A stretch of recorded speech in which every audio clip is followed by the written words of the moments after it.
What's going on, Chester, Texas? Welcome to episode 55 of season 4 of Talking Throws Podcast, Texas style. I'm Coach Jason. And I'm Coach Janelle. We are throwing coaches with the Thorn Factory. You can go check out our bios at thethornfactory.com. Guys, thank y'all so much for the support, especially on YouTube. We have a YouTube channel now, so you can Google or search Talking Throws Podcast, and be sure to subscribe to that. I hope y'all are enjoying the content. I hope y'all are enjoying our new view with the new banners in the back on the wall. So give us our feedback on that YouTube channel. Thumbs up or thumbs down.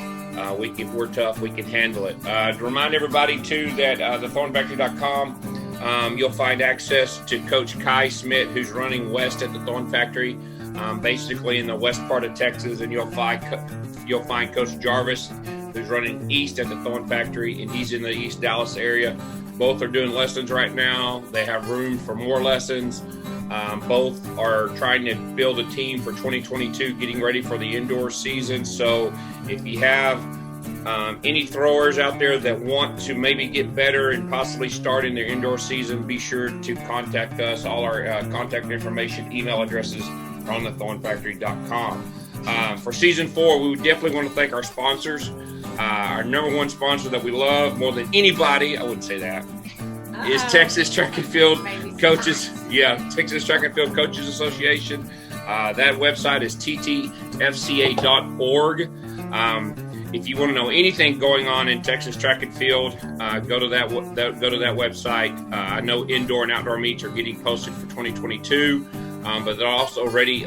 Stuart Cantor is doing the third annual winter clinic that's going to be January 7th and 8th at the Great Wolf Lodge in Grapevine, Texas. And also remind everybody about the 2022 class and the 2021 class that will be going in. That was just announced. If you want discounts on room rates, you can use the code 2022TRACK, or you can call 1-844-554-9654, and they will help you out with the discount. Remind everybody about 4throws.com. Quality implements priced right. Go to 4throws.com. Use the code TalkingThrows20 to get 20% off. Basically, you can find anything you want in the throwing world at 4throws.com. Right now, they're having sales on javelins, indoor shot puts, outdoor shot puts, hammer extensions. And remind everybody, too, that you can also find netting, tape measures, field tapes, apparel on there as well. So go to 4throws.com and use the code TalkingThrows20 to get 20% off. Porta Circle, making throwing more accessible. Go to Porta-Circle. Use the code TalkingThrows10 to get 10% off. If you're wanting to do drills in your basketball gymnasium, if you want to do drills underneath your stadium, if you want to do it in your driveway or in your garage, or maybe if you have a flat grassy surface and putting the shot put ring or the portable discus ring down there, it works great to get those extra reps in. So go check out porta-circle.com and use the code TalkingThrows10 to get your 10% off. And then our favorite athletic development, Ready Up Athletic Development out of the greater Austin area, ran by Zach Phillips at 512-507-8347. You can go to his website, readyupad.com, or follow Ready Up on Instagram and Facebook. If you're looking for semi-private lessons, team lessons, or any expertise of Olympic lifting or powerlifting, go reach out to Zach. He can definitely take care of you on that. And then our new sponsor for season 4, Fiber Sports Discus, ran by Bruce Caldwell. You can go to fibersportdiscus.com and check out the new disc that he's came out with. It's basically a new way to get the distance. Fiber Sports Discus is taking the guesswork out of discus selection. It's just not about the rim weight anymore. So he's got a really cool access to this. In fact, this is one right here. So go check that out. All right. Our guest today on episode 55 is a young man that in 2021 qualified for the U.S. Olympic trials in the javelin. Also in 2021, he finished 17th at the NCAA National Championships. In 2021, he finished 4th at the NCAA Western preliminary rounds. He has a PR in the javelin of 52.78, which is a school record for Stephen F. Austin University, which he attends. And then he is a graduate of Chester High School Chester is a 1A school with a population of only 312. Please welcome to the episode 55 Talking Throws podcast, Texas style, Mr. Cord Neal. Hey, how are y'all? We're well, buddy. How are you? I'm good. You look all grown up there. We're looking at your biopic on y'all's website, dude. You got a little chin hair right there with no. You look like you just got kicked out of freshman athletics at Chester High School. That's essentially what happened to me. I just got kind of thrown out into the real collegiate world, and it was kind of a shock. Gotcha. There for a minute. You ready? Yeah, I'm ready. All right, so Chester, Texas. It sounds about the same size as where I'm from in Happy, Texas. So tell us what you did in middle school as an athlete in Chester, Texas. So in middle school, I essentially did it all. If it was offered as a sport in Chester, I did it, and it was just kind of one of those things that you mainly did it because your friends did it, and there were no restrictions on it or anything like that. You weren't pushed any particular way. So I believe we played 6-man football, and so does Happy. So yes, if I'm correct, we played 6-man football, and we actually started football in 6th grade. There, I know a lot of schools normally don't do that, but just due to size and stuff like that, we got to start in 6th grade. So I started 6-man football in 6th grade, and excuse me. And then I played basketball. I started track my 7th grade year. I think that was the year that you could actually start track, and so to be quite honest, I don't even remember what events I did. I might have thrown discus, and I might have done triple jump at the district meet, I believe. That might have been my 2 events. And I think I was thrown into the 800. I believe that was where I was at that time. And then my 8th grade year, I hit a real big growth spurt. And so I jumped up in discus, and I was pretty decent. I think I won district that year. Okay. I triple jumped. I know I long jumped, and then I ran 800, and I think I ran a relay, but I might have been the 4x2. But just something like that while I was in middle school, and baseball was really my big thing during that time. So y'all had track baseball. Was just kind of. This was more with the county. This wasn't necessarily with the school. Okay. It was just kind of the little Dixie League team that we had. Chester had down in Woodville, the closest big city that we'd have that had like a league. So we would play down there, and we'd always have all-stars during the summer and stuff like that. But track really wasn't at the forefront of my life at that time. It really wasn't till later in high school that track really kind of emerged as like my sport that I wanted to pursue. So did you come from a family of athletes to kind of, to kind of push you and motivate you a little bit? Or was it one of those things where your parents was like, go do this, it's a school activity, go get out of our hair and go do this? So I wouldn't say that I come from a family full of athletes. To be quite honest, I don't know if I've even had any cousins who went and played any type of sport at the collegiate level. I believe I had a 3rd cousin that went and played baseball at some little junior colleges and stuff like that, but nothing that I would say like my family is like extraordinary athletic or anything like that. We are a very competitive family, though. Like, oh, really? Inside of our own family, we are very competitive. I mean, it doesn't matter whether we're playing a game of cards, a game of Monopoly, anything. It can be backyard baseball. There's liable to be a table get flipped over, and there's going to be people get hurt. So do you have older, younger siblings, brothers, sisters? Who is flipping tables around at your house? Or is it everybody's competitive. I mean, I have an older brother. He's 6 years older than me, Tanner. And I have to say that it was more of one of those things that being the youngest in my family, you just kind of had to learn to survive and to be competitive with them. So I would say it's probably like I kind of got, I wouldn't say bullied around, but I got bullied around in sports there for up until I was probably 13 or so. Okay. My brother kind of had the advantage on me. And then I kind of started gaining traction on him. And I believe that it was like, Cord's starting to turn into a halfway decent athlete. And it was just, my brother was super competitive. So it was always one of those things, I got to beat Tanner. And it was one of those things that I eventually got to where I found out how to beat him. It was not necessarily that I just got better than him. I just found ways around his weaknesses. And that's kind of smart. That's kind of the mentality I took in my sports overall. Is I've never been just a super athlete, but I can find ways to mold my game to where other people can't necessarily make that transition. I grew up on a small farm, so ever since I was a child, I remember getting rolled out of bed at 6 a.m. in the morning to go fix fence or work cattle or anything like that. A work ethic is something that's always kind of been instilled in me ever since I was young. Awesome. Awesome. Is there any coach or teacher, that kind of mentored you going into your freshman year of athletics that you kind of look to as guidance in your competitiveness of high school sports? So essentially when I started in track, and this is kind of going to go back to my junior high years, there was a coach at the high school at the time, and her name was Charlotte Barnes, and she kind of introduced me to track and got me going with it. She ended up kind of stepping away for a couple of years, and we had another coach come in, and it was Coach Christopher Fudge. He's actually down at Mount Bellevue now. Okay. And he stepped in, and I mean, he 100% mentored me to where I was at as an athlete at the time. I mean, he was somebody that he came in and was kind of I believe it was his first coaching job.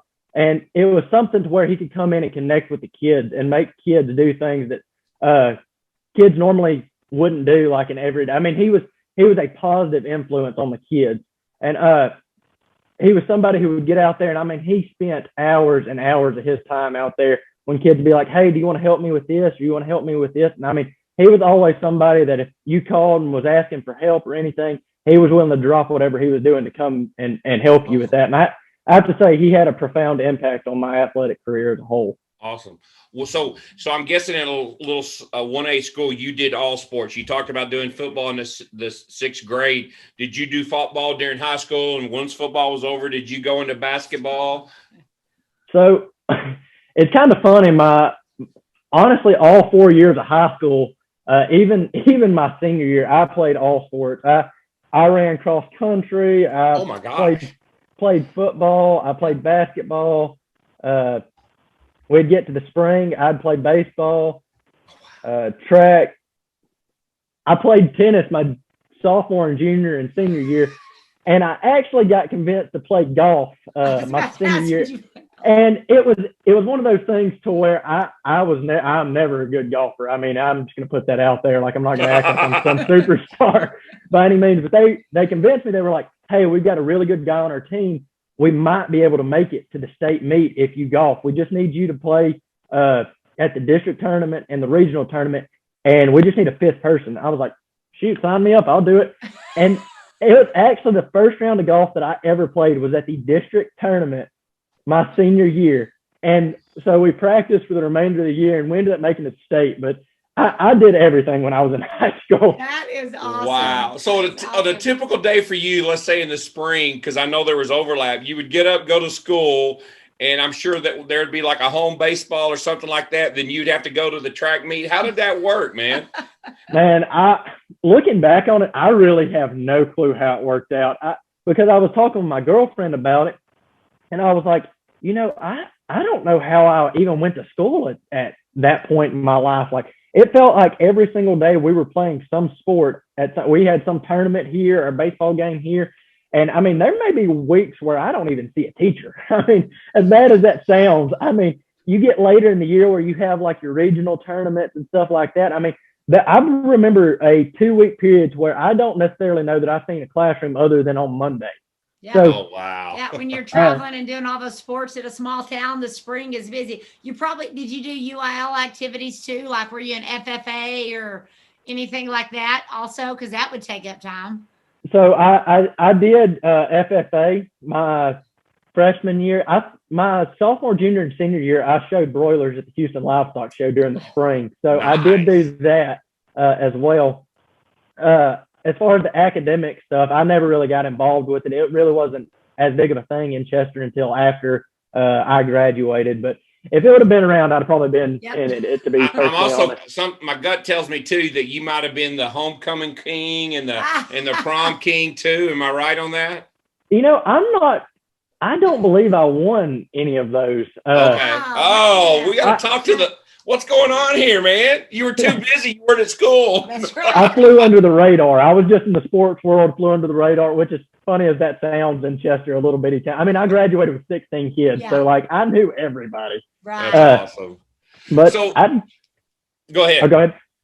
I was going to ask. So, which of the sports you did, all 4 years of high school, which one was kind of you felt you were the best at, and at the same time too, was that the one that you felt like you had the most potential in as well?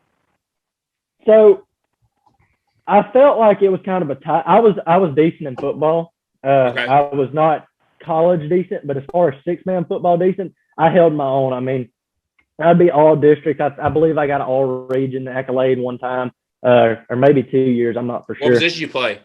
I played spread back. So 6-man football is a little different. You have to get rid of the football in a direction, and then you can run past the line of scrimmage. I played the back guy who got the ball. Okay. Football, I held my own in. Basketball, I was offensive MVP, I believe, my senior year or something like that. So I was decent in it. But I would have to say it was tied between baseball and track for me. Baseball was kind of one of those things that I grew up in, and I honestly believe that would be what I went to college for. And it was kind of my senior senior year, I kind of was coming to the realization that I probably could go in baseball, but I didn't know that I really wanted to commit myself to that whole process.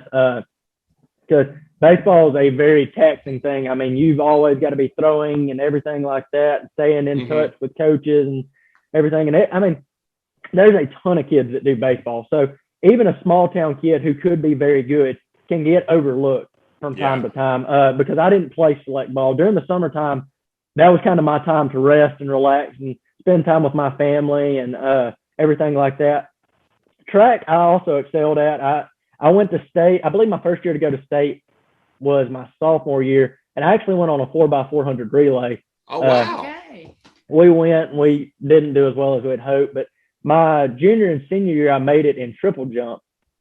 Seriously? Wow. Yeah. Okay. So well-rounded young man. I was a jack of all trades during that. But to be perfectly honest, I didn't know that I was necessarily good enough to go to college doing sports. By the time my senior year came around, I was like, I don't know that I was kind of realizing what other people were doing in other towns. And when I say that, I mean like bigger towns. I was starting to look at like their numbers and everything. I was like, I'm a little bit lower than all these guys. So I really wasn't for sure if college athletics was something for me. Your senior year, you had success. Were you even looking to go to Angelina Junior College or to Lamar and Beaumont? What was kind of your thoughts of going to college, and how did you come about to going to Stephen F. Austin University? So funny thing is I was narrowed down to Sam Houston and Stephen F. Austin, which is funny because they're rivals and everything. Yes. And that was more on the academic side. That wasn't necessarily, you take athletics completely out of it. I was just looking at going there academically. I mean, those were the two schools that I'd kind of been raised in. My mom went to SFA when she graduated. My brother graduated from Sam Houston. Like I got a couple cousins who graduated from Sam Houston. So it just always felt like Nacogdoches was home to me. Okay. So I kind of decided that I wanted to go to Nacogdoches well before anything else played out for me. Okay. It's kind of funny how I ended up here because everybody asks me that all the time. So let's start picking up the Javelin. So you decide to go to Stephen F. Austin. I'm assuming you talked to Coach Olson, and you agreed to walk on. So there was a coach here that was here my freshman year. His name was Coach Ron McCown, and he's now I believe the head coach at James Madison. Yes. So I had known Coach McCown and kind of worked with him a little bit. And so I had college athletics completely off my radar. I just kind of accepted that I was going to be a student. So my mom one day was like, "Hey, Coach McCown, what do you have to be recruited here at SFA?" And so we just kind of started talking and everything. And couple days passed on, and he was like, I might have a walk-on spot if Cord wanted to be a decathlete. And so being that I'd done everything, I had an idea. I hadn't done the majority of the events, but I had an idea of what it was. And, I was like, that sounds intriguing. I'm willing for a new challenge all the time. So I was like, you know what, I'll think about it. And I got back with him. I was like, you know what, I believe I want to. I believe I want to try the decathlete route. And so I come to SFA, and I completely find out that the athletes everywhere else in Texas are different than the 1A athletes that I was facing. And that's not to take anything away from the 1A athletes. It's just you go to stepping up division levels, and I mean, there's big jumps. Yeah. And so I come to SFA, and I fell immediately to the bottom of the totem pole. I mean, I was so far at the bottom. I might have been under the totem pole. I mean, you were holding it up. I was. And so I came here and started practice and everything. And I was like, these guys are so much better than me. I was like, what am I doing here? And so, again, one of those things, hard work ethic. I'm going to try to outwork everybody every single day. I may not have the most athletic ability. I'm trying to outwork everybody. So we go on the entire spring time or the fall time, and we train and train and train. And I get to indoor season, and Coach McCown's like, hey, look, you're not quite where we want you to be. We're going to hold you for outdoor season. And I was like, hey, I completely understand that. I see it within myself. I'm glad you're just not going to throw me to the wolves to college athletics. Yeah. So I continue to train for the decathlon. And I don't know that I even picked up a javelin during this whole time. I may have picked it up one time. And so we get to the springtime, and they're like, hey, we're going to let you compete. I was like, awesome. And I go and do my first decathlon, and it was bad. It was really bad. I mean, I found out that I was way too slow, and what I could jump in high school was not necessarily what I thought I could jump in college anymore. Yeah. So we get season rolls on, and they're eventually like, hey, look, you're not going to make the conference meet as a decathlete. They're like, however, we think that you potentially could make it as a javelin thrower. They're like, so we're going to transition you right now into a javelin thrower for the remainder of the year. And we'll look at next year potentially letting you throw javelin or become a decathlete again. I was like, hey, look, I'm willing to do anything for the team. If y'all mean I can go here, if y'all are thinking that I can go here and score just a point for the conference meet, I was like, I'll do it. So we had a really good decathlete at the time. He was a heptathlete. He graduated during the spring, but his last eligibility was the indoor conference meet. So he finished out his eligibility, and he turned into a graduate assistant. And they were like, hey, you take Cord and go see what you can do with him in javelin. So I was kind of separated from the remainder of the team for the remainder of the year. And hey, can I ask who that was? Who was it? It was Coach Hunter Keith. Okay. Well, my daughter threw at SFA also, and I was familiar with that name is familiar. She graduated in 2017. So anyway, okay. Sorry. So I knew there was a guy that was a really good heptathlete that stayed on as a graduate assistant. So, okay. Yes. Hunter Key was, he's kind of somebody that kind of took me under his wing. Even when he was an athlete here, he kind of took me under his wing, because we come from the same kind of hometown, small East Texas town. So they give Hunter me, and they're like, hey, go throw javelin with him, see if you can do something with him. And so we go over there, and they give me a number. And they're like, if you can throw this many meters, you can make the conference bus.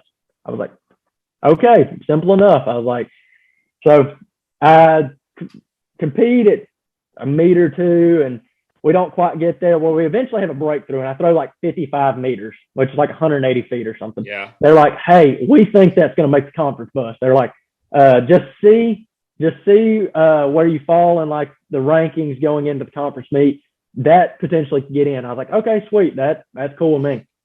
Corey, can I interrupt you real quick? So yes. Your first day of picking up the javelin, did he show you how to hold it, and the different grips? Did you were like, Kind of walk us through that first day of you actually holding the javelin. Was it natural, or did you want to take it and go possum hunting? How many possums did you kill the first day? So we get it. They give me the javelin, and they're like, okay, they're showing me the different grips, all this. They're like, you just need to kind of feel around. It's kind of a feel thing. And I'm like, okay. So I like mess around with them, and I was completely baseball throwing the javelin. I mean, that thing would come out sideways, and it would land sideways. It was horrible looking at it, to be perfectly honest. I could just rip it, but I could not do anything else with it. I mean, it would go in the air and turn upside down, sideways. It didn't matter. I mean, it was all over the place. And to be perfectly honest, I would not say I got that figured out until my junior year either. That was kind of the grip, really. I played around with the grips, but I just could never find one that was really that comfortable for me. So do you use the American now? Now I use I believe it's the finish, the middle finger. Yeah. Really? Yes, sir. I found that one, and I was like, man, this is really comfortable with me. And I felt like I got a good pull on the javelin and everything. I felt like all the energy went into it. I really originally started out with the American grip, but it just never really felt natural to me. Okay. It did that first year, but there was some disconnect between that first year and my second year, and I just could never really figure it out. Oh, wow. Okay. So so you're going back to that 55 meters. Did you make it to conference that freshman year? So I made it to conference that freshman year. I go in, I'm like sitting like 10th or 11th going in. So I'm like, okay, I want to score at conference. That was one of my goals. And I come out and I throw my opening throw at the conference meeting. I believe I threw 57 meters. So a PR, I'm happy about it. I'm like, hey, I PR'd. I think that will get me in the finals, which will more than likely make me score. So I was like, okay, this is good. And I had a bunch of teammates that just showed up. They heard I was competing. They just showed up, and we were competing in Incarnate Word that year. And the Incarnate Word facilities are separate from the Javelin runways, which are, like 10, 15 minutes away, I believe. Yeah. And so it's the decathletes who had just finished their decathlon, come over there, and they start watching me and everything like this. So I'm kind of getting a little bit of energy. I'm like starting to hear some people cheering for me. My second throw, I throw a 5-meter PR from that 57 meter, and I throw 62 meters, 66. And so I am ecstatic. I mean, 2057. It's crazy. I mean, it was wild to me. And honestly, I think I had a throw that was better than that in warm-ups. Wow. So we go on. I don't have a better throw for the remainder of the competition, but I end up placing second at conference. So completely underdog sleeper. Nobody had a clue who I was. And I show up and get second at conference. So score 8 points, do way more than I was expected to. And what was funny is we got to looking, and it was like, man, that might make the regionals, the NCAA regionals. And so we just kept watching it for the week after, and I ended up qualifying for the first round of the NCAA preliminaries. So I had went from never picking up the javelin in about February, March to qualifying for the first round of the NCAA championship. So it was completely crazy. Well, I'm backing up a little bit. What was your approach? It's like, how many steps were you taking? Did you even cross over anything like that? Was it that advanced? Or were you just running as fast as you can and trying to throw somebody out at third base? So I'm trying to remember what we were working on at the time. I believe that the only thing that we worked on was my approach at that time. I was very non-rhythmic, and in javelin, it's about rhythm. I mean, you have to have rhythm to make anything go. And I believe that we had been working on like a little bit of a jog into like a 7-step and just trying to find some rhythm behind it. And I just kind of found that rhythm that day. And I hit one of them right through the point. And honestly, I think that was the first time that I ever threw a javelin through the point. You hear about like people throwing it through the point, and you got to like, in my mind, I envision like a cylindrical tube that you're trying to throw it through, like a hula hoop. You take like a hula hoop, and you try to move that javelin in a path from the very back to the front, and you don't want it to like lose its line. And it seemed like that was the only time that I hit it the entire year. And it just so happened to be at the conference meet. Wow. Nice. Wow. What Ron McCain, what did he say to you after McCowan? What did he tell you after that meet? I'm sure he was like, "You're on full scholarship." Well, it is. It didn't quite go down like that, but it was I remember he was very, very happy for me. I mean, I remember us having a very intense conversation after that, and I just remember thanking him for allowing me an opportunity to be on the team. Because ultimately I was off the radar. I mean, I say I was off the radar. I know I was off the radar, and he was willing to take a chance on me and bring me in. And I cannot express my gratitude that he brought me in. Wow. Was your mom and dad at Incarnate Word to watch you throw? So my mom and dad and brother and sister-in-law were all at Incarnate Word, and they got to see it. My mom was in tears. It was a big deal for me because, I mean, coming from a 1A school, you very rarely see a 1A student compete at the Division I level, much less at the conference level at that Division I. So getting on a medal stand. And that was a huge deal to me. That was a massive deal to me. Because every year that I had went to the state championships in high school, I was always like one spot out from medaling, or I may have been like in position to medal until the final round, and I just never could pull it out. And being able to medal at the collegiate level was a huge deal to me and my family. Wow. So where's the medal at? Where's that silver medal at from that freshman year? Actually still in the box that it came in. And it's at my house, just kind of propped up in the room. So it's there along with my other medals. It's right next to my gloves for the cow feed. Yeah, exactly. That's awesome. So you go to the prelims your freshman year. Now you're big time. You're seeing all these big time D1 athletes. How did that work out for you? And walk us through that.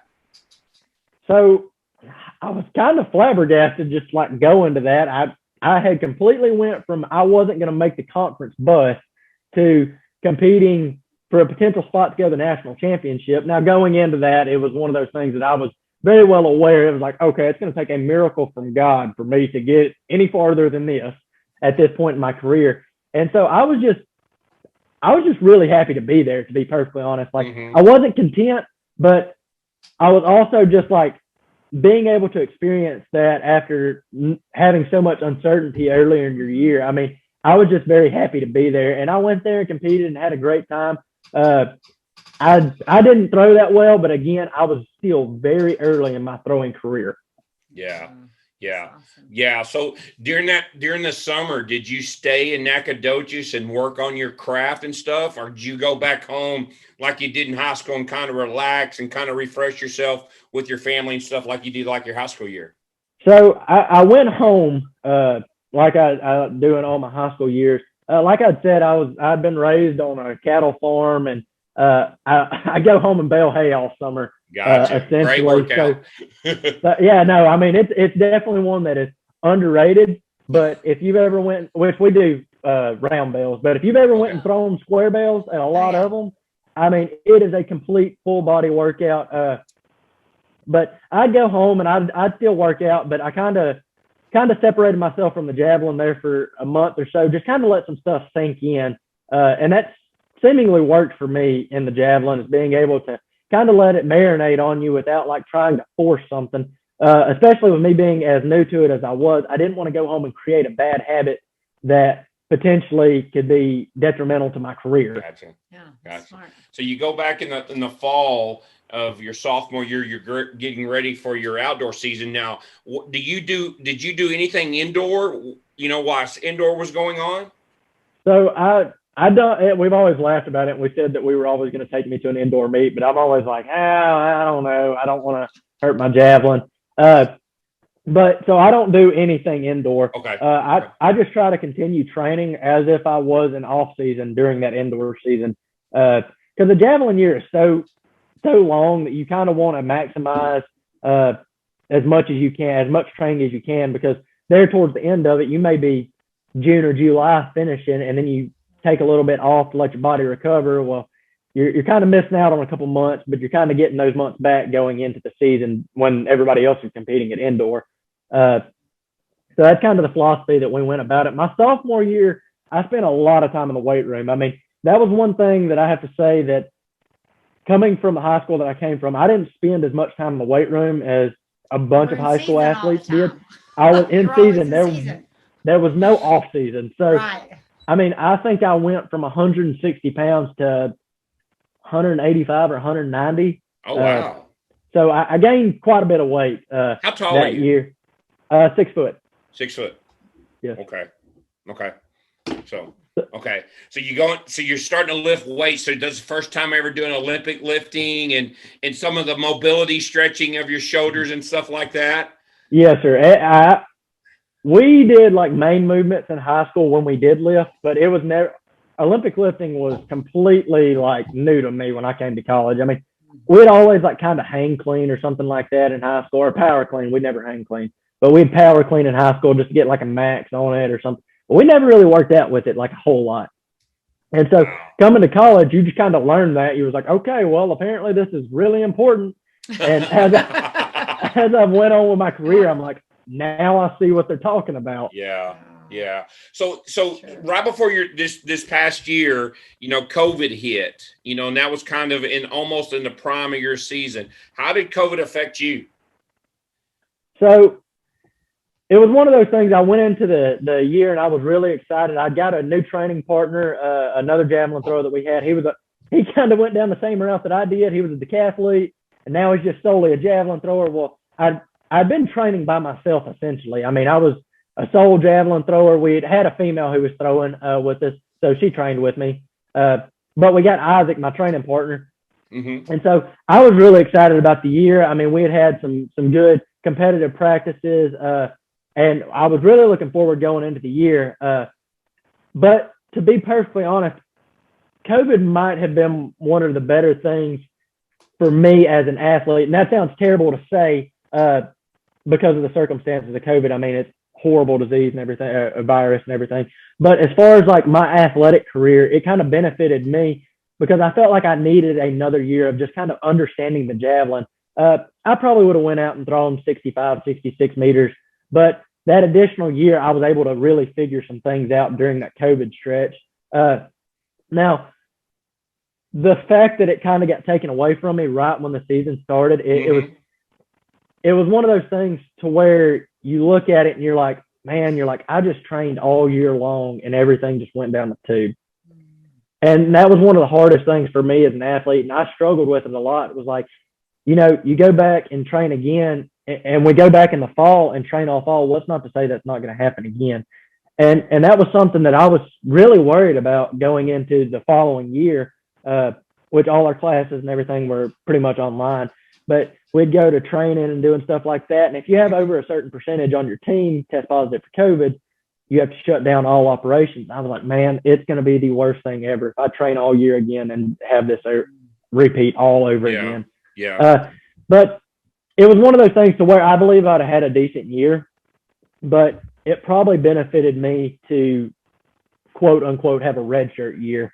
It wasn't, I didn't want a red shirt, but it's kind of one of those things that it pushed me into it. And it might've been for the best for me as an athlete in my experience.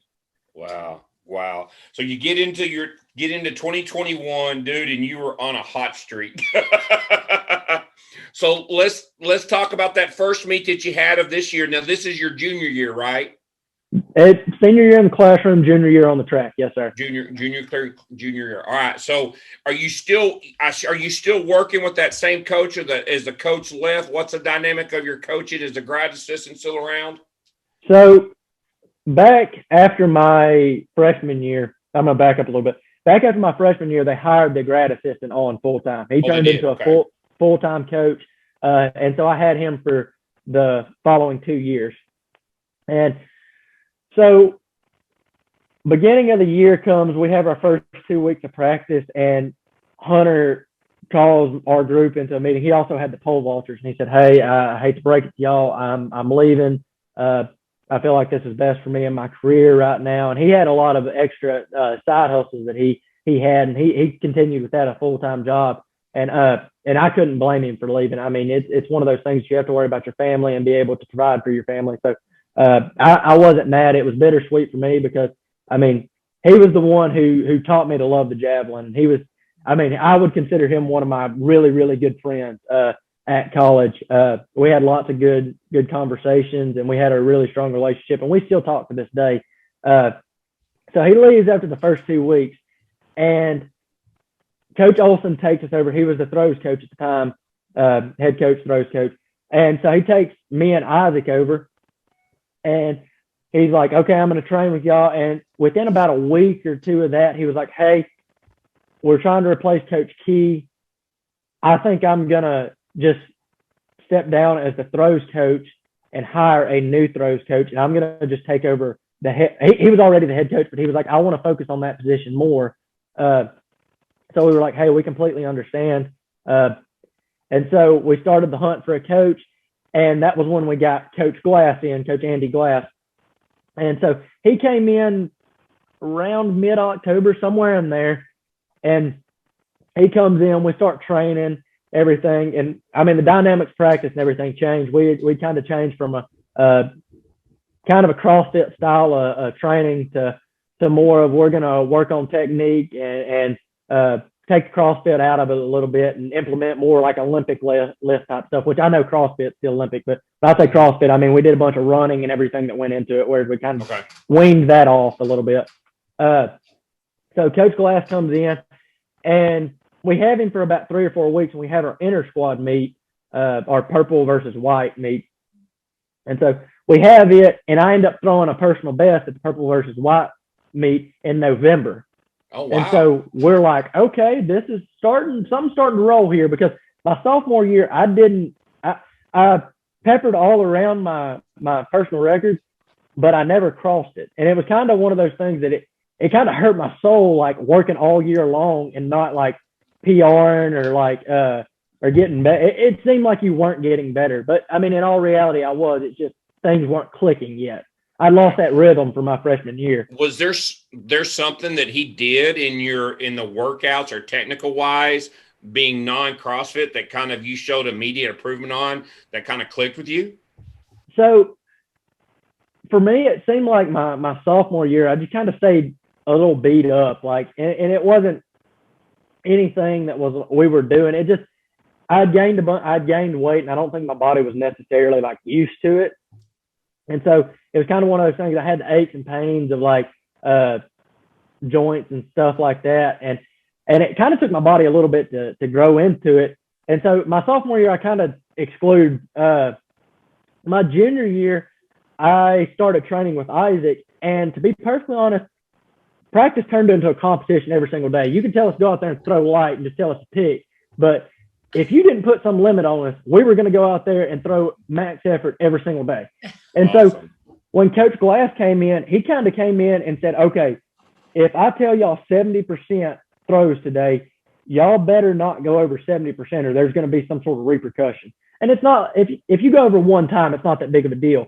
But if there's 10 throws over your 70% that we're supposed to throw today, and we had a measured out distance, he was like, there's going to be some sort of consequence to it. And I feel like that aspect of training kind of changed my mentality on it. It was like, you know, it don't need to be a competition every day. Now, granted, you need to be competing as athletes working out together, but it kind of made it to where the wear and tear on your body was like, I hurt all the time now. My arm's kind of painful, everything. And so I felt like that really helped my body heal and to be able to focus on more technical aspects of it rather than me just going out there and ripping it. Wow. Awesome. So you're starting to build this relationship with Coach Glass. You and Isaac are kind of changing your training model. So you get into this year, kind of what was the goals coming into this outdoor season for 2021 for you, and kind of walk us through your track season. Hi, my name is Meredith McGee, and my father is the founder of Porta Circle. We created Porta Circle in order to make throwing more accessible so that you can truly train anywhere. Growing up in Rochester, weather was often a roadblock toward training, and having the Porta Circle was a lifesaver for both the indoor and outdoor season.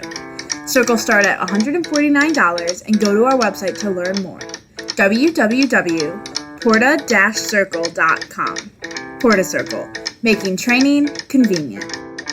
So going into the year, we had me and Coach Glass kind of sat down and talked, and we were trying to figure out what we wanted to do, what our goals were for the year. And so I was like, hey, I really want to make the national championships this year. I was like, I've made it to NCAA prelims 2 years. I was like, I want to make the national championship. And so we were like, and he was like, well, let's look at what will get that there. And 67 meters is somewhere around, roughly around, will get you in nearly every year. And so we were like, okay, we want to be a little bit over that. So let's say 68, 69 meters be our goal for this year. And he was like, look, I'm going to be honest with you. I think you and Isaac can go well over that. He was like, I think y'all can do something crazy this year. And we were like, well, I want to stick to like that 68, 69 meter goal going into the year. And so we had talked about it. And like I said, the main goal was to get to the national championship. Yeah. And so go to the first meet, and we far surpassed that. I mean, we throw 72 meters, 78. Wow. So 238 feet. I mean, it was a 10-meter PR for me. Not only did I do it once, I did it twice during the same meet. Oh, wow. The first meet of the season. First meet of the season, first Okay. rattle out of the box. And so it was like, okay, we need to like step back and readjust our goals. We need to kind of figure out where we're wanting to go now. And so we were like, okay, what will get me the Olympic standard mark? It was like, what will get me to the Olympic? When I say Olympic standard, I mean the Olympic Qualifying. U.S. standard, Yeah. the qualifying mark. Go ahead. So at this aspect, at any time of your life, have you even thought about the Olympics and being a world-class thrower? And being involved in them? Not a chance. No, it had never even crossed my mind, to be perfectly honest. I mean, like I said, I was just a kid trying to make it to D1 athletics. And honestly, by my junior and senior year, I wouldn't say given up on that goal, but it was something I was kind of coming to the realization that, it might not be for me. And so I can't say that it was ever on my radar. Even when I was a collegiate athlete, I can't say that it was on my radar at all. Wow. That's awesome. Wow. All right, continue. I'm sorry for interrupting. Oh, you're good. So season we were like, okay, we want to chase that 75-meter standard. And that's for the U.S. Olympic trials. I believe the one for the actual Olympics was 85 meters. So big jump. Big But jump. we were like, hey, we want to set it for the U.S. one. So we're like, okay. Following week, we had a meet at UTSA, and Coach Glass was like, hey, we're going to set you for this meet. There's no sense in like going to this meet. You just threw last week. We'll save you for Texas Relays. And being that Texas Relays is always a big meet, I'm like, okay, well, that's perfectly fine with me. And I'd thrown in the B division of Texas Relays. There's a collegiate A division, a collegiate B division. And so I'd thrown in the B division, and I was like, oh, man, I might be able to get into the A division. And I mean, the A division consists of like Anderson Peters and I mean, Curtis Thompson and all these big name athletes. I mean, national champions. Curtis Thompson won the world championships in 2019. So, I mean, big deal for me to throw with these guys. Michael Shuey, the U.S. throwers. So get in there, and our goal is just to make finals there. We're like, okay, we want to make finals. Going into my final throw of prelims, it was like, oh, we're kind of on the outside of it. And I ended up making finals, and I think I threw 2 69-meter throws at Texas Relays. I believe we had a skipped week there, and then we went to Baylor. And it was the first of Baylor's 2 meets they have. They have the Michael Johnson Invitational, and then they have another one. I can't remember what the other one was called. It might have just been the Baylor Invitational. So go there, and I throw my first throw, and it's like 69 meters mid or something like that. And it was a colder day, and I was like, man, I feel really good. I was like, I think I can go over my PR today. I was like, I feel really good. And my second throw, I go into my crossover phase, and I feel a tinge in my groin. And I was like, that did not feel normal. And I didn't really say anything about it because I'd felt it earlier in my career. My sophomore year, I had a little bit of an issue with it, but it kind of resolved itself. I mean, So I go into my third throw, and I really feel it there. And I'm like, oh no, I'm like, this is not good. I mean, I can barely do crossovers at this point. Mm-hmm. And so I sit out the remainder of the meet, and we start like trying to do rehab and everything on it. I'm like, man, this is bad. Like I can't, like, this affects me completely. You can't do crossovers with the full groin or anything like I strained groin. And so we kind of step our foot off the gas pedal, and we're like, okay, we've kind of got to get this healed up. And it was one of those things that it kind of stuck around for the remainder of the year. I know my alignment and everything with my hips and stuff was really bad off, and we spent lots of time trying to get that fixed up and everything. Did lots like stem type stuff and dry needling and everything, trying to get it worked out. And it kind of lingered around for the remainder of the year. And it was one of those things that I was seriously worried going into the conference meet and the regional meet if this was actually going to hinder me from being able to get to the national championships. I mean, that was ultimately the goal at the beginning of the year. Yeah. And I mean, I was truly terrified going into it. So we kick along there, and I have a couple more meets, and it really just, I believe I threw 67 meters at one meet and like 65 at another. I mean, stuff's starting to head downhill for me. So I'm like, oh, this is, I was like, this is not good. And we were debating on whether like to sit me for meets or not to sit me for meets. And it was one of those things that it seemed like it was a game time call. I mean, it would be fine. And then I would make one wrong movement and it would bother me, and it would just linger around for the remainder of the day. And so we go on to the conference meet, and our conference was loaded this year. I mean, we had a 75-meter guy from southeastern Louisiana. We had another 75-meter guy from McNeese. We had a 68-meter guy from McNeese, me as a 72-meter guy, and then my training partner, Isaac, who he blew out his UCL the first meet of the year. Oh, wow. But he continued to throw for the remainder of the year. He was like, I'm going to push through it. And so he continues to throw for the remainder of the year. And so he was a 67-meter guy, and I truly believe if he wouldn't have blown out his UCL, I mean, there's no telling what he could have did. Yeah. I mean, he was looking exceptional going into the year. So we go to the conference meet. I take third at conference. My goal was I want the medal stand at conference. I knew going in that potentially winning conference was going to be a little bit of a long shot for me just with that whole injury and everything. But I was like, I want a medal. That's my thing. I've medaled for 2 years. I want a medal here. And so end up getting third there on my final throw and score at conference and everything. And so we have 2 weeks till NCAA prelims. Mm-hmm. I also forgot to mention my sophomore year I ended up winning conference, but it was ugly. It was bad. It was really bad that year. You'll take those though. Yeah. So I can at least say I won conference as a javelin thrower. That's awesome. Now you broke the school record. Went at 72-78. Is that right? Yes, sir. I broke it first meet of the year. I broke it twice that day. I broke it with the first throw that I threw. Okay. And then I broke it the second throw I threw, and then after that I kind of getting gas. Gotcha. Okay. Just being that it was the first meet of the year. Gotcha. Okay, I missed that one. Okay, so you go to the NCAA prelims and you place fourth, man. You have a great day in that. What was that experience like? So we go to Texas A&M for regionals, and like I said, there was still a lot of uncertainty with this whole injury. We were like, well, we're just going to go out there. We're going to do the best that we can. We're going to make it out. Survive and advance was the only thing that was on our minds. I don't care how you get it done, just get it done. And so we go out there. My first throw was like 62 or 63 meters. I mean, not good, but nobody had really thrown great that day. I mean, I was in the final flight. They seed people by how they had thrown best marks of the year. So, I was in the final flight. Okay. And so going in, I kind of knew roughly what I was going to have to throw. And so I was like, okay, I just need to get over like 66 meters, I believe, because nobody's really thrown like anything crazy thus far.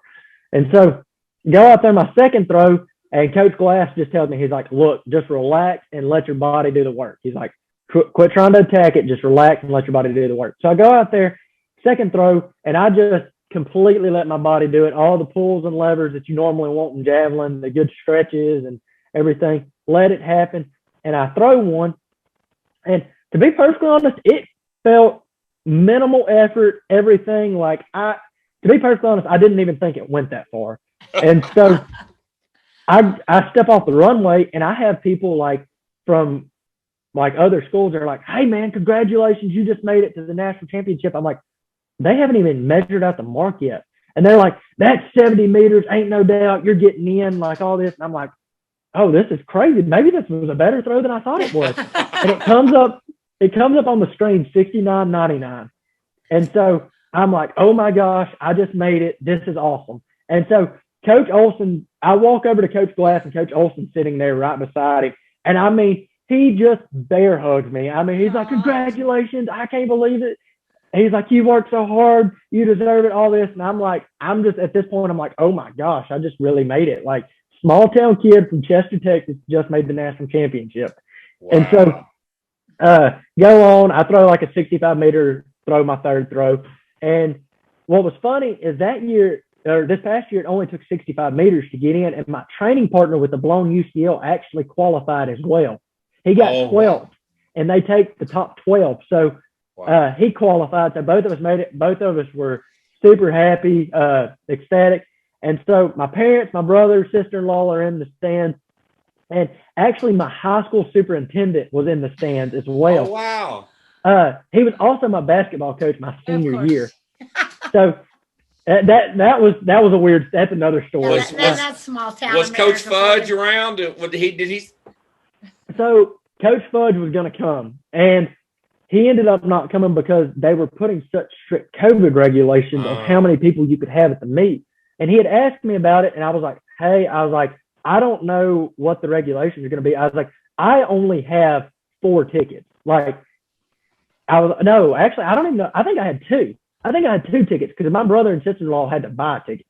All right. And so I was like, I've only got this many tickets. I was like, you can try to get into the gate. I was like, but I can't make any promises, and I'd hate for you to drive up here and not get in. Well, it just so happened that my superintendent was moving one of my best friends into College Station. He was going to college over there, and he was moving him in at the time. And my mom was like, hey, Cord's competing at A&M. Come over here and watch. And him and his daughter actually got to come in and watch me throw.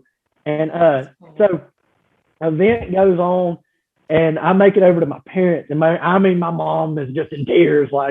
She's going nuts. And it was a super neat experience. My high school superintendent was like, that's the coolest thing that I've ever seen. He's like, you have redefined what 1A athletics is about. He was like, it was a blessing to be able to come. He was like, I truly enjoyed this. Wow. Can we talk a little bit about technical side of throwing the javelin? I'm kind of curious, with your background as a triple jumper and long jumper, have you connected the two? The timing and rhythm and the approach? And the reason I ask that is we've had Ariana Ince, who is, a very high-level, world-class javelin thrower, and she was a small-town pole vaulter. And just like you, went to Rice as a multi, but she played softball as a youth. And that conversation to her coaches at Rice kind of struck up the idea of, you need to go throw javelin. And that's kind of what led her to her javelin career. But what's unique about that scenario is she puts a lot of her approach in running up the runway with the pole vault and the timing and the pull and balance and all that into correlation of her javelin approach. And I was just kind of curious, have you connected the two with your background as a triple jumper or long jumper? So I wouldn't necessarily say that I connected it 100%. Okay. Again, when I was a triple jumper, it was more like not collegiate level. It was definitely sub-collegiate. But there's a lot of rhythm that comes into it and comes into play. And you definitely have to have some rhythm. And I don't necessarily, I know that there are a lot of jumpers, or when I say a lot of jumpers, I know there have been a few jumpers who come and throw javelin. And I don't know if it has to do with the rhythm aspect of it, that they're able to pick it up and be competitive at it, or if it has to do with more of the fast twitch muscle fibers that they can make stuff snap. It's all about making your muscles react. And I don't know if it's necessarily that connection or if it's the rhythm aspect of it. But I mean, I wouldn't say that I've made the connection, but it seems like I've been able to transition a little bit easier. And there very well may be a connection there. I just haven't necessarily been able to identify it for me personally. Yeah. Now, you talked earlier about throwing through the point. Is that still kind of your mentality of throwing through the point? You know, that big hula hoop, kind of your technical aspect. What's your cues? Just walk us through that. So for me, it's still something that kind of resonates in my mind. And it's funny, my sophomore year, it never seemed like I could actually like throw one through the point with that same mindset. So I'm not really sure what transition there for me. Honestly, my sophomore year, I think it had more to do with mobility and being able to throw through the point. And that's where a lot of people kind of get misguided in javelin, is they're like, well, I can just hit that point. I can hit that point every single time. A lot of it has to do with like your mobility and stretching and everything like that. So my cues are really like, I want to stay long with the javelin and be able to move it down a linear path. Whereas a lot of people will have it really long and at the last second bring it around or wrap it around. So as far as like any technical cues, I'm just trying to stay really long with it and not necessarily go over the top, but trying to make it to where I can get into a position to go from supination to pronation at the very end. And it seems like it cleans that javelin up to where you hit it in the point every single time, at least for me. And that's kind of what goes through my mind. I know other people have different ideas about it and stuff like that, but that's kind of where I'm at, is I want to find a good position to where I can supinate to pronate and have that mobility within your shoulder and your arm to throw it through the point each time. Gotcha. Now what's fascinating about you is you're not a big guy. And when you go to javelin, javelin throwing is a little unique, is they're all shapes and sizes. You know, shot put, everybody can be tall, big, you know, but they're gonna have big bench presses, the big ones. But in javelin, it's a little bit different in the body type stereotype that comes along with it. We've had people in our previous episodes and he was 6'7" and threw, you know, Sam Humphreys, who threw at Texas A&M, you know, and Sam was, you know, a rocket arm. You know, so I was just kind of curious to know kind of your approach technical to throwing. I'm kind of curious in that aspect of it. If other small town schools, you know, throwers, baseball players were listening to you talk on this podcast, what advice would you give them of maybe having aspirations to go to throw in track and field in college? So the first thing that I would give them is have patience, because javelin is not something you're going to pick up and be great at overnight. I mean, it's something that took me a long time to be able to understand, like all the cues and everything.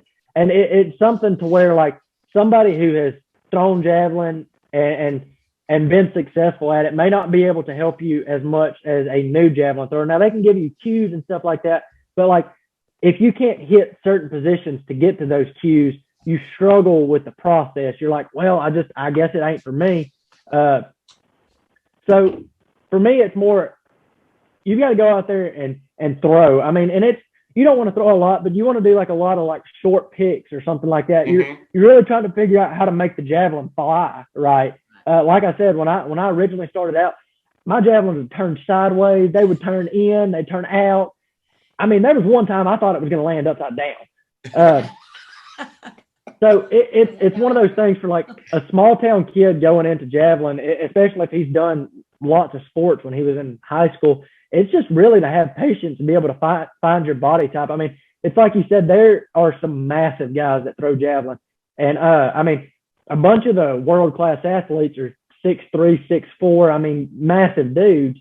Even at the conference level, I mean, the two guys that I mentioned that were the 75-meter throwers, I mean, they are 6'3", 220 pounds. I mean, massive guys. And so, like, you have to find your own kind of style and technique. For me, I can't power position everything out there.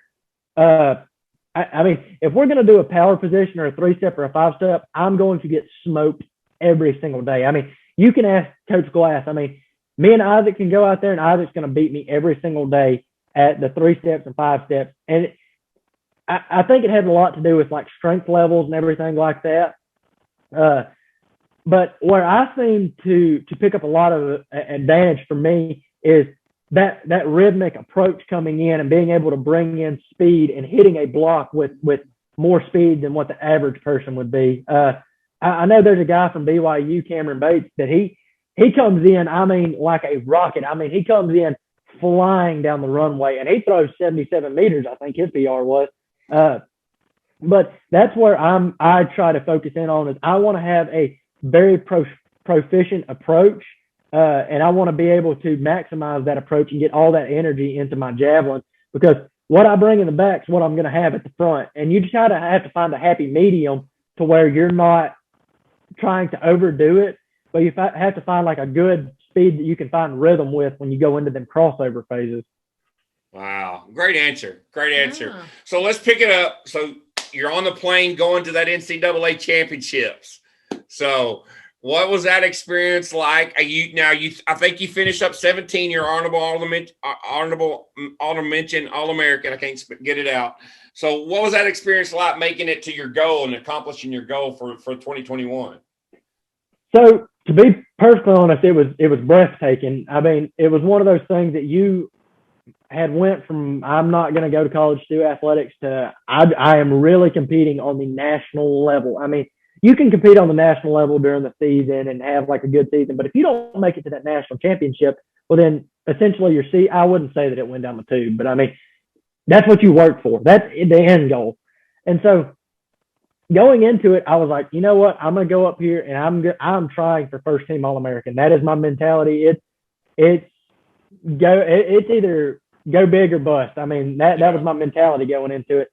And so if you haven't seen pictures of the new Hayward Field, I mean, it is the craziest thing you've ever seen. I mean, going from the little 1A small town tracks that you may compete at, that the pit may be 3 foot lower than the runway itself, like when you're long jumping, I mean, to going up there and seeing a $100 million facility. I mean, they spent I don't even remember what the actual number is, but it's crazy.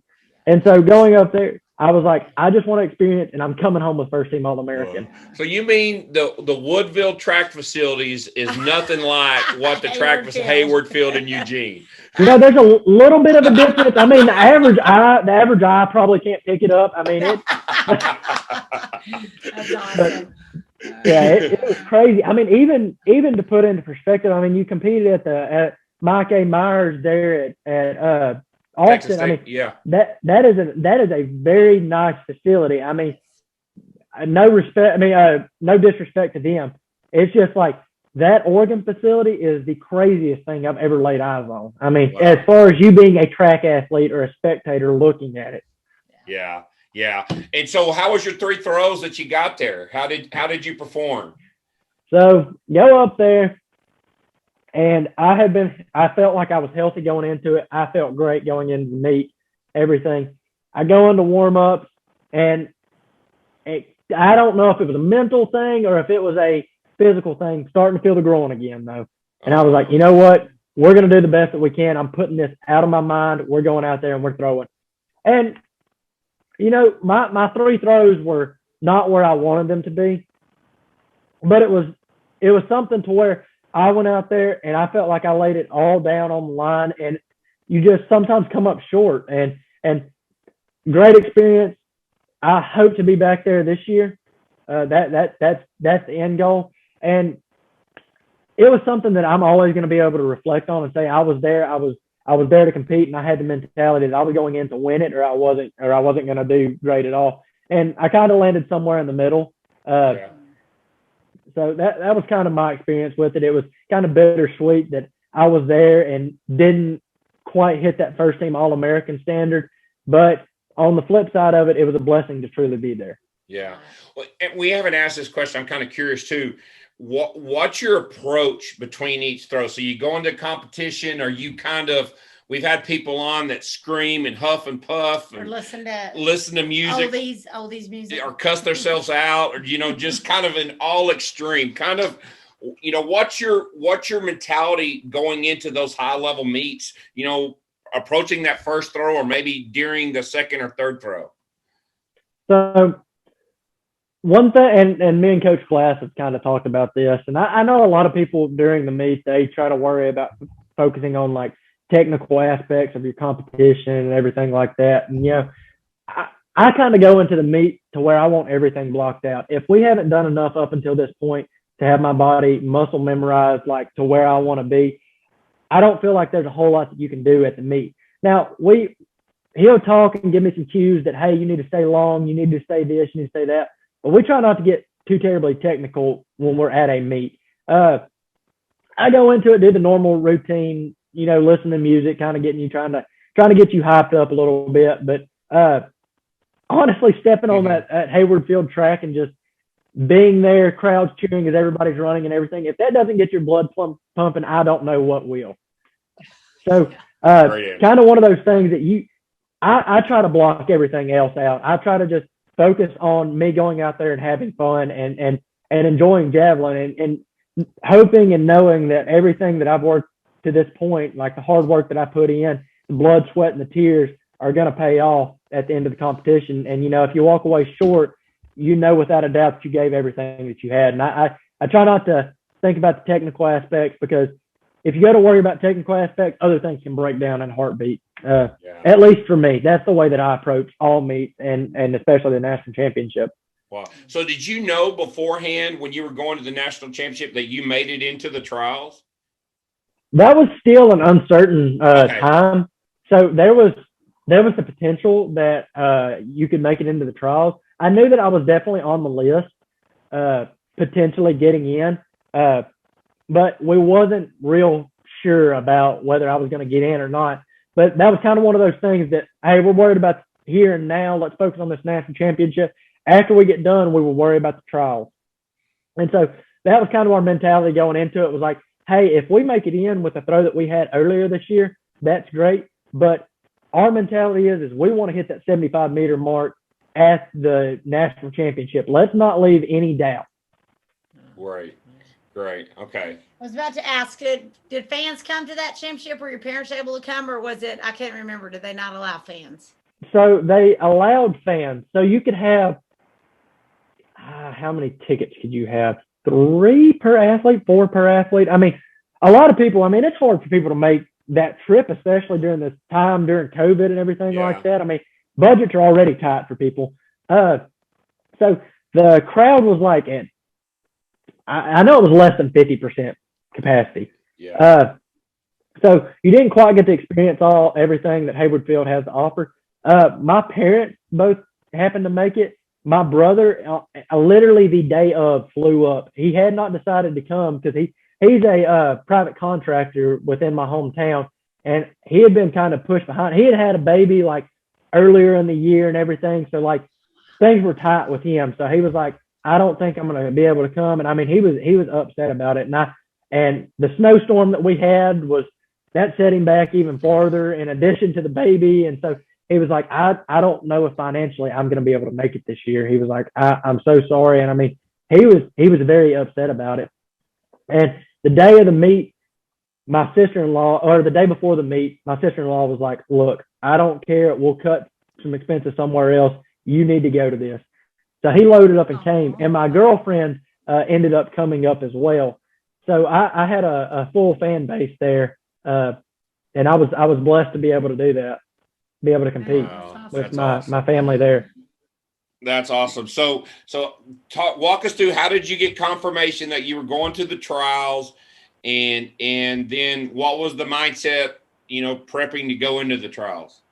So I can't remember if it was a week after the national championships is when we were like confirmed that we were going to the trials. We stayed in Eugene anyways because we knew that I was still on the list. We were like, hey. Oh, really? You stayed? Okay. Yes, sir. We stayed because it was looking really promising. It was like, okay, we're going to end up staying because I think I was like number 20 or something like that at the time, and they take 24. So we were like, the national championships are over. There are no other big meets in the U.S. that like people could throw at to like jump ahead of me. It's like, we're just going to stay. And so we ended up staying, and a week later I got confirmation that we were actually going to compete. And so we were like all pumped up and excited about it. Oh, wow.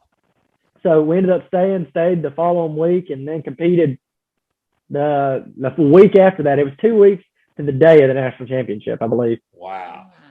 So you got to live in Eugene for 2 weeks. Yes, sir. We actually were staying right outside of Eugene. I believe it was called Cottage Grove.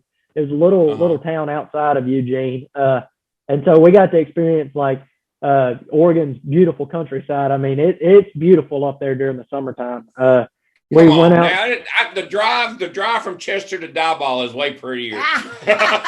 All those pine trees. Yeah. Yes, exactly. Rivers everywhere, right? Yeah, I agree. I don't think you got behind any pulpwood hauling trucks. Man, Honestly, 59. No, there's hardly any up there. It was beautiful up there, and actually the weather was super nice when we were there. I know before we went, they were having like a heat wave, and then after we went, they were having a heat wave. Mm-hmm. And every time that I'd heard about people talk about Oregon, they were like, "Bring a rain jacket. It's gonna rain every day." And so I'd packed like 60 jackets. I mean, I'd packed a ton. I mean, I had a whole bag full of jackets. Wow. And so I take it up there. It rained one day. I was up there the entire like 3 to 4 week period. I was there. I was like, "What is this?" I was like, "It doesn't rain here." It was beautiful. I mean, it was like 70 to 80 degrees up there. And then when I get back to Texas and start back in the hayfields, I'm like, "What is this humidity?" For sure. So was the groin an issue prepping for the trials during that 2 weeks up there? Because you're not in your normal go to the treatment room at Nacogdoches and all that type stuff, and kind of how was your preparation going into the trials? So, funny story is the groin just seemed to go away after the national championships. Wow. So seemed like it started to heal up, and it didn't bother me at trials or in the training for trials. So that makes me believe there at the national championship, I just needed an additional week, and I would have been primed up, ready to go. But we go into the Olympic trials, and we were kind of just trying to make makeshift like tracks to where we could go practice at, because the facilities were closed on certain times and everything. Yeah. And so we were throwing it like high schools or community colleges or something like that. And so we were just going in there kind of with the mindset of we're going to continue to train like we were training earlier in the year as if this was another national championship. And so we kind of went in there with that mentality, and just growing kind of went away. That they have staff up there that are pretty much open to all athletes competing at trials. So you could go into like a tent and go see a chiropractor, a massage therapist, or something like that. So you had the ability to still get treatment and such there in Eugene. Wow.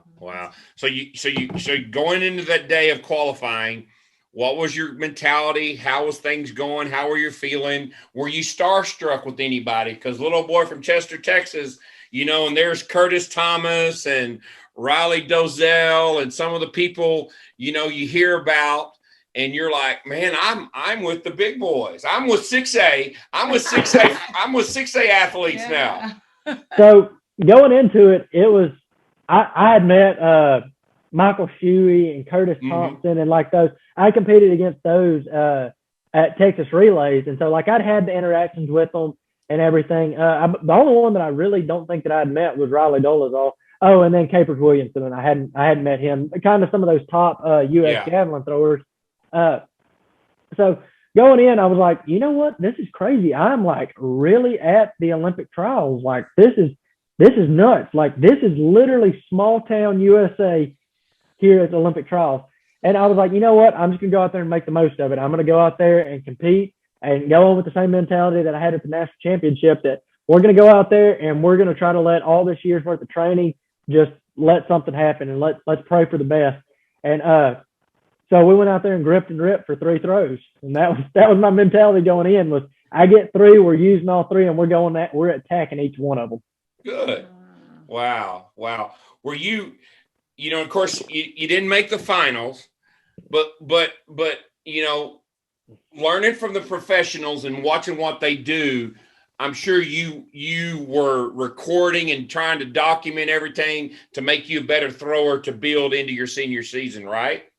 Yes, sir. That's one thing that when you have the opportunity to compete with high-level athletes like that, you don't do it during the competition, but after the competition, you see them walking around, you're like, hey, let me pick your brain about this. And like, I know when we were at Texas Relays, I talked with Michael Shuey, and we were talking about the bump, or what I mean, in the javelin, you talk about a bump that you get when the javelin just seems to lift out of your hands and like just seems to propel out of your hands. And so we had kind of talked about stuff like that and like training aspects of things. And so that's one of those things that when you're on a level, competing on a level with those type of athletes, you want to walk away with something and be able to say, hey, I picked something up from them that I potentially could use in my career moving forward. And so I'd kind of pick their brain a little bit, but your interactions were kind of limited at the Olympic trials because they were so strict about like COVID regulations and everything. I mean, we got COVID tested every 2 days. I mean, regardless of vaccination status, you got COVID tested every 2 days. So they were pretty strict about your interactions with other athletes and stuff like that. Now, the spectators were, they allowed more spectators than national championships did. There were definitely more there at trials than there were at national championships. So the atmosphere was a little bit higher. It almost felt like, and I wish the NCAA would have allowed more, but I understand the risk and liabilities that go in with it. So, they probably handled it to the best they could. Were your parents there? Did they get to stay in Eugene or go home and come back? How did that work for them? So it's kind of funny. My parents planned on coming back for the trials, and they had a ticket booked with Southwest Airlines the day after the national championship. Well, Southwest Airlines ended up having like some big technical malfunction. I don't really know what went on. They ended up getting trapped in Eugene for 2 additional days. Well, the cost of the hotels that were within like driving distance, because they turned in their rental cars and there were no rental cars in Eugene. All these Olympic trials athletes were coming in, and so rental cars were gone. So they had to find something within a reasonable distance of the airport to Uber to and back from, and it ended up costing them, I mean, quite a bit of money. And so they ended up not being able to make it back to the Olympic trials because of that little issue there. And so they were very disappointed to see it, but they were able to watch it online. So they still got to see it, but I know that they really wanted to be there. Wow. Fast forward a little bit. Did you watch Tokyo? Did you watch the Olympics? Did you watch the javelin? So did you cry? funny thing is I watched the recap of the javelin. I work full time during the summertime. So when I'm not working full time, I work for my brother. Like I said, he's a small time contractor and everything. I work for him full time during the summertime. Well, when I'm not working for him, I'm cutting hay in the hay field. So I didn't really have time to watch the Olympics go on and everything like that. I watched the recap of the javelin and everything like that, and watched Neeraj Chopra win it and everything like that. So I was hoping that Johannes Vetter was going to step out here and break the world record at the Olympics and stuff like that. That was my hope. I was like, this is a great opportunity. He's been balling out all year. And so I kind of missed the Olympics. I mean, like I said, watched the recap, but didn't watch it live. Yeah. Do you keep up with the women on the women's side? Because, we had Maggie Malone. Yeah, who's very well American record holder, and Kari Wagner, and then Ince as well. Do you keep up with the women's side and what's going on with them as well? So I do keep up with the women's side a little bit. I'm not going to lie and say that I do it as much as I do the men. Yeah. But if I know that our U.S. women are competing, I do try to like check in and like watch live results and everything like that. So I try to keep up with it for a good bit, but I can't lie and say that I keep up with it as much as I do the men.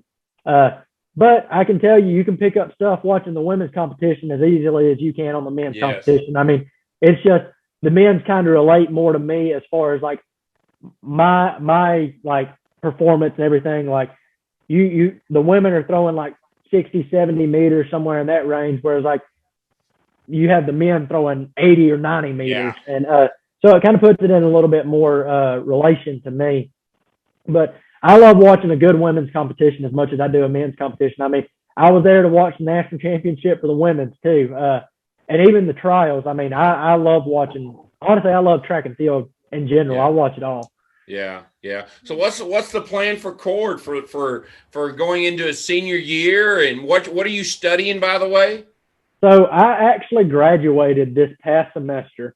Congratulations. During the spring, I was animal science pre-vet. Oh. Right now, I'm currently shifting paths, and I am trying to get into medical school. And Good for you. so, trying to get into medical school, working through all that, working through the interviews, stuff like that. And right now, I'm taking another bachelor's. If I was to get accepted into medical school, I wasn't going to quite have time to finish a master's. So I just did another bachelor's, and I'm taking some classes that, since I had that pre-vet background, I wanted a little bit more human-based classes. Now, granted, they're very similar. I mean, all your prereqs are the exact same. So attempting to take some classes right now that's going to help me in the medical field and get into medical school and just train all out and try to repeat what I did last year. Wow. Okay. So you still got one more year of eligibility, right? Yes, sir. This is my final year right here. Okay. Now, do you have, and I'm curious, do you have aspirations of maybe 2024 and trying to make the Olympics there? Is that something down the line? Because that'll be a couple more years after you graduate or after you're done with your eligibility. So I know that one of the big things in the javelin world right now, and I know it's a big topic, is, the men throwing javelin really don't peak until they're 26, 27, 28. Yeah. I mean, it seems like the older you get, the better you get. And I know that's been seen with our American throwers. They only get better post-collegiately. And so it's a hard question, because when you go to talking about medical school and everything like that, your training time is very limited. Training 1 hour a day really doesn't cut it as much for the javelin, as much as it would just strictly weightlifting. I mean, you have to do your weightlifting. You have to go out there and throw and work on technical aspects and stuff like that. So, it's kind of up in the air right now. Me and Coach Glass were talking about it, and, that's something I would love to look at, but it's kind of right now I'm in the here and now, and it's definitely something I could potentially look at, but right now it's kind of iffy. Right. Gotcha. So it's the town of Chester. Have they thrown you a Cord Neal day? Have you got the key to the city? Did you get to throw the first softball at the dunk contest at the county fair? I kind of try to fly under the radar. I mean, I have lots of support from my hometown. I get all kinds of messages and Awesome. all kinds of posts on social media and everything like that. The people there are super supportive. I mean, I got all kinds of text messages when I was at trials and national championships. Every time I see somebody here, especially here this summer, they're like, "You're famous. Hey, man, you're famous. You went out and did something." And it's like, nobody else here can say that. They're like, "You've done something that defies the odds." And they're like, it's really great for the small town of Chester to be able to produce somebody like that. And I just can't speak enough and highly enough of the people in Chester, because, I mean, they really are a supportive community. And I wouldn't be where I'm at today without that community and that school district. Wow. That's amazing. Awesome. So I'm curious, awesome. what type of medicine do you want to practice? Do you want to be a surgeon, an orthopedic, cardiologist? So my intentions right now are to focus on primary care in a rural area. I would love to return to a rural area to be able to impact a community such as mine, to go back and impact those people that may have to drive an hour to go see a physician or something like that, and be able to go back and give back to that community that gave so much to me. Open up a family medicine practice or something like that, definitely right up my alley, I feel like. Awesome. Oh, Awesome. yeah, You mentioned her a couple times, your girlfriend. Is she an athlete? No, actually, me and her met in some agriculture classes here at Stephen F. Austin. Okay. We took a couple classes together, and she actually currently lives in Lubbock. So we're kind of doing the whole long distance deal and everything. So awesome. Is she from your area? Is she from East Texas? She's from Lubbock, actually. Oh, okay. She drove the 8 hours to Nacogdoches to see the world of Stephen F. Austin, and spent her 4 years here and got an agribusiness degree, and she's back in Lubbock working for a company stationed out of Lubbock. So. Oh, wow. Wow. It's a great place for agriculture business. For sure. Yeah. For sure. Without a Man. doubt. That's awesome. So Yeah. all right. So right now you're getting ready for one more year of eligibility, right? Yes, sir. All right. Now, what if you hit that 75, 85, man? It's going to be tough. We're gonna do some goal adjusting again. Yeah. I got you. That's the goal going into the season is we want to get over that 75-meter mark, and that's completely what we're working for. And if we shoot way over that again, things are going to be adjusted again.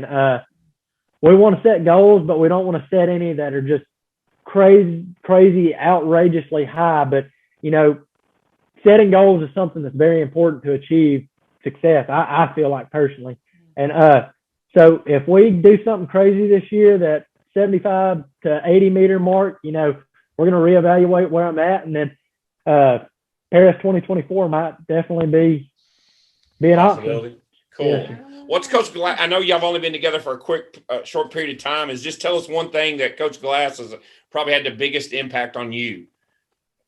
Honestly, it's one of those things that he's focused on the technical aspect of it, and that's something to where I feel like I've cleaned up a lot of my throwing is in the technical aspect of it, and that comes from that.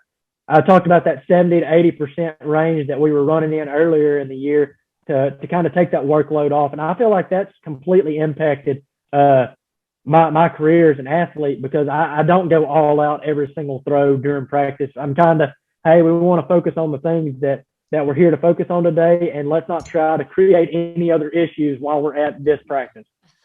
So that's kind of my take on it. Good. Great point.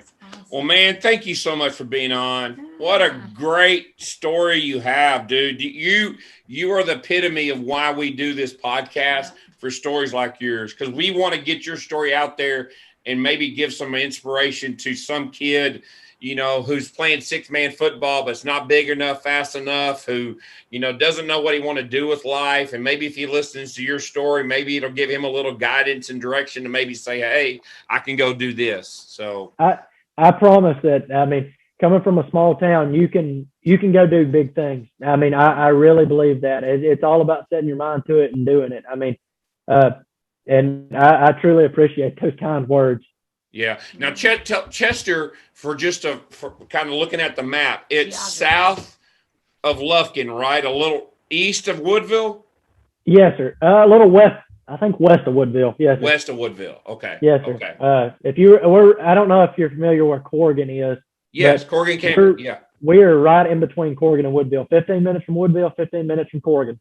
If you go on 287, you'll run right into Chester. And if you blink, you'll be past it. Yeah. So is there even a Dairy Queen or a restaurant in Chester? Oh, no. We have a Exxon. We have a post office. We have an air conditioning man who has kind of an office there. We have a used tractor dealership. The guy's my neighbor. That used to be a feed store. Our feed store actually closed here this past year. And then we have our school district, and that's about Chester right there. Yeah. Wow. So if you're going to grocery store or need, a Whataburger or a McDonald's, you're going to Corrigan Camp. Either Woodville or Corrigan. That's awesome. Drive down there. That was the move after a 6-man football game, was for all of my friends to go to Whataburger in Woodville.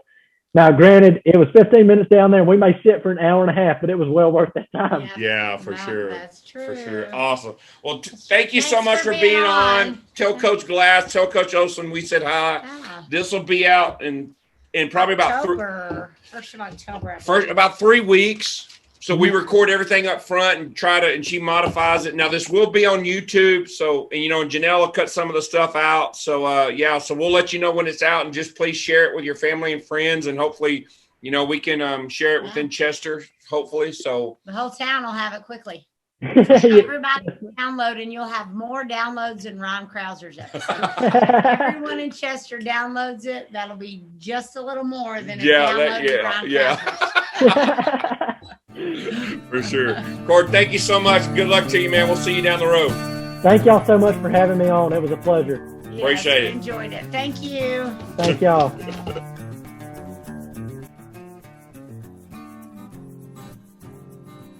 we'd like to thank Cord for being on episode 55. What a tremendous story, from little Chester, Texas, population 300, to Eugene, to the Olympic trials. And what's really cool about it is just having the opportunity to represent your country, United States, and what better hometown values of having the work ethic of being from very rural East Texas.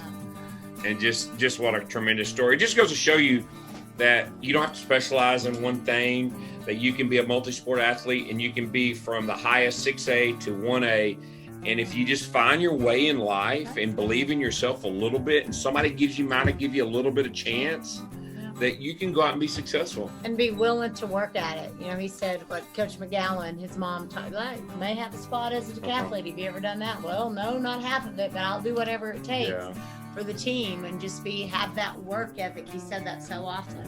Just have that work ethic and be coachable and be willing to do whatever. I think our youth get in this stereotype or pigeoned of, I have to be a 5-star football player, or I have to be, a McDonald's All-American in basketball, or I have to be a 5-tool baseball player and stuff like that. You got to be the number 1 recruit and have the most things on my Instagram and whatever. Yeah, make this big post. but there's other opportunities out there to throw the javelin.